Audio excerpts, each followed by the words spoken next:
Hello everyone, this is Dr. Cal here with housecall911.com.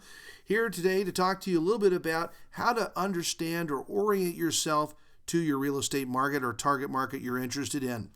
One of the different websites that are out there is Trulia.com. Now there are other sites, Zillow of course, and then you've got other data sites like USA.com, bestplaces.net, city-data.com. But I like to come back to Trulia personally, at least for the purpose of orienting myself to the market. Number one, because it's free, which is my favorite price. Number two, because it's national and I can really look at a lot of different things on this process.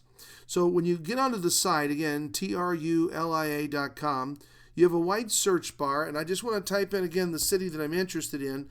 So let me just put in San Diego for now. Again, it doesn't really matter. It's just an example. I hit search. I'm basically telling the website this is the city I'm now interested in. What I want to do is go along the green bar across the top. You can see one of the options is more. And just by placing my cursor over the word, it has a drop-down menu of options. The third one down, which is the one I'm looking for, is local info. I'm going to click on that one. Now what that's going to pull up is a general review of the overall market. So if I scroll down the page, I'm going to come to, on the left-hand side, a map. And specifically, it's going to say home prices for the city or county that I was just searching for. I want to click on the words home prices for San Diego in this example. What it brings up, as it says right here on the page, is what's called a heat map. Now, if I virtually or visually knew where I wanted to be, I could scroll my mouse around the colors of the map, and you can see how I get a zip code with a median listing price. Now down here is a key or a legend that shows you the dark green is the least expensive and purple is the most expensive. But in the beginning, it's just orienting myself to the market. So I have to think, well, where is it that I want to look? Now, if I already know the neighborhood by name, I can look below the map and sometimes have the option to look by neighborhood name. Or in some cases, it'll also give me the option to look by zip code if I feel more comfortable searching by zip code. In either case, again, I find a specific area, let's just say 92102. It's averaging a listing of 416,000. Now, unfortunately, I need to trust but verify that detail. Sites like Trulia, they average many types of information, including homes and condos and land and all kinds of stuff. And I don't know if this is just going to be for single family homes, which is what I'm looking for. So I want to take the 92102.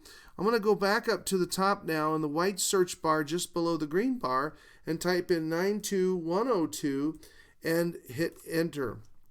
Now I'm telling the website essentially this is where I want to be. This is the area that I'm interested in. And if you already knew the area you were interested in, you could have skipped the first part and started right here by putting in the zip code or neighborhood name. The first part that we just went through is just orienting yourself to where to start if you really didn't have any idea. With this in mind, I now want to look at specifically houses in this area for sale.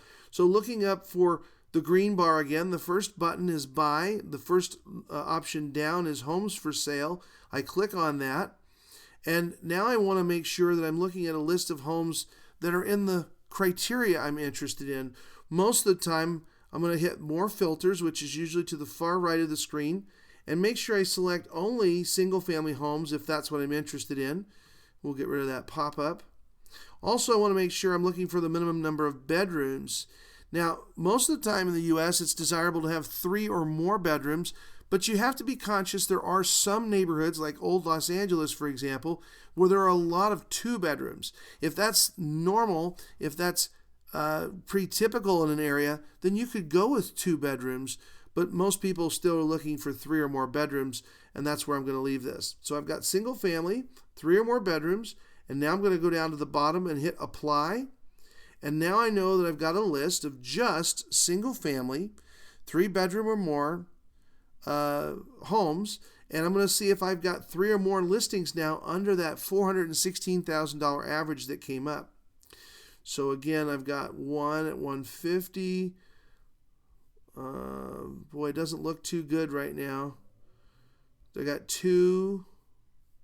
I've got 3, 4, So I've got 4 homes under there. And again, one of the things I'm typically looking for as an investor, whenever it's got a price reduction there, that's always a good sign. So clearly when I call now a realtor, I can very often just tell them, look, I'm looking at a home under 416,000, 3 or more bedrooms in the San Diego area. 92102 is where I'd like to start. And they need to have work, need to be in condition that requires work, and ask for that list of properties. But now at least, whether I talk to that realtor, I talk to an investor, I talk to a seller or a buyer, I know that I'm reasonably confident in 92102 that I can find homes under 416,000 with 3 or more bedrooms. And that's what we do to orient ourselves to the market. So next time, come back, we'll do the second part of this, which is identifying exactly what we need to do in order to be able to call the realtor. But this was a first step in simply orienting yourself to the market.